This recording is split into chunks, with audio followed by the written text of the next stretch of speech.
दोस्तों, आज हम बात करेंगे असफलता से सफलता की कहानी के बारे में। जैसा कि आपको पता है कि अभी परीक्षा परिणाम का दौर चल रहा है। 10वीं और 12वीं के परीक्षा परिणाम आ रहे हैं। कई विद्यार्थी बहुत ही अच्छे परिणाम से उत्तीर्ण हो रहे हैं, तो कई विद्यार्थी कम अंक लाकर भी उत्तीर्ण हुए हैं और कुछ विद्यार्थी तो असफल भी हुए हैं। जब परीक्षा परिणाम आता है, अगर किसी छात्र को कम अंक मिलते हैं तो उनमें से कुछ विद्यार्थी निराशा और अवसाद में चले जाते हैं और सोचने लगते हैं कि अब सब कुछ ख़त्म। असफल हुए उन विद्यार्थियों को ये लगने लगता है कि अब भविष्य अंधकारमय है, लेकिन ऐसा कुछ भी नहीं होता है।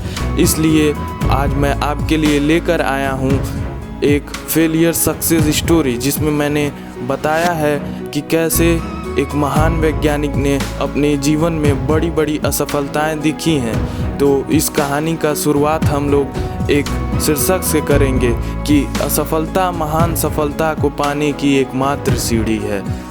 दोस्तों, ऐसे विद्यार्थी जो अच्छे मार्क्स लाते हैं वो काफ़ी खुश होते हैं, क्योंकि उनकी मेहनत रंग लाती है। लेकिन कम मार्क्स लाने वाले भी विद्यार्थियों को अवसादग्रस्त नहीं होना चाहिए। आइए हम बात करते हैं उस महान वैज्ञानिक की। चाहे आप विज्ञान से संबंध रखते हो या नहीं, लेकिन महान वैज्ञानिक एडिसन को तो आप सभी ज़रूर जानते होंगे। इनकी वजह से हम सभी प्राणियों को प्रकाश जैसी बड़ी सौगात मिली। ये एक महान वैज्ञानिक है और बड़े बिजनेसमैन थे। थॉमस एल्वा एडिसन ने कई बड़े आविष्कार किए, जैसे कि लाइट बल्ब इत्यादि, जो बहुत बड़े आविष्कार की गिनती में आते हैं। साथ ही इनको hall of fame for great Americans 1960 में नवाजा गया। लेकिन क्या आप जानते हैं कि वे बचपन में बहुत ही मंदबुद्धि या यूं कहें कि पढ़ाई में कमज़ोर छात्र थे। एक बार की बात है, जब एडिसन स्कूल से घर आए और एक पर्चा अपनी माँ को देते हुए कहने लगे कि टीचर ने कहा है कि ये पत्र तुम अपनी माँ को दे देना।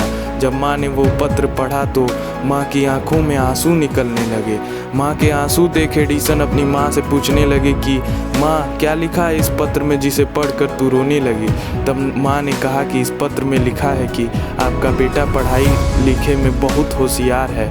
हमारा स्कूल उसके सामर्थ्य के आगे कुछ भी नहीं है और हमारे स्कूल में इतने अच्छे टीचर्स भी नहीं जो इसे पढ़ा सकें, तो कृपया करके इसे आप खुद पढ़ाएं। साल बीतते गए और थॉमस एल्वा एडिसन सदी के महान वैज्ञानिक और आविष्कारक बने।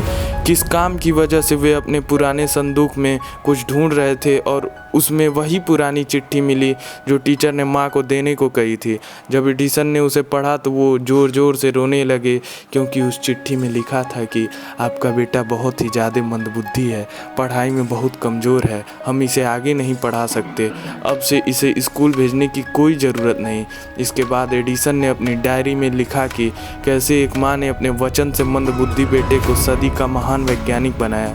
तो देखा आपने कि कैसे एक विद्यार्थी को यह कह के स्कूल से निकाल दिया कि ये मंदबुद्धि है, इसे हम नहीं पढ़ा सकेंगे, और आगे चलकर यही विद्यार्थी एक महान वैज्ञानिक और आविष्कारकर्ता बनता है। और इसी संदर्भ में हम थॉमस एल्वा एडिसन का एक कथन कहते हैं कि मैं असफल नहीं हूँ, मैंने तो 10,000 तरीके ढूंढे हैं जो काम नहीं करते हैं। धन्यवाद दोस्तों। आखिरी में मैं यही कहना चाहूँगा कि असफलता ही सफलता की पूंजी है। असफलता से निराश मत होइए दोस्तों, निरंतर प्रयास करिए और एक दिन आपको सफलता अवश्य मिलेगी। धन्यवाद दोस्तों। अगर आपको यह वीडियो पसंद आए तो लाइक करें, सब्सक्राइब करें और अपना व्यू भी रखें, ताकि मैं आगे कोई त्रुटि हो तो उसमें सुधार कर सकूं। और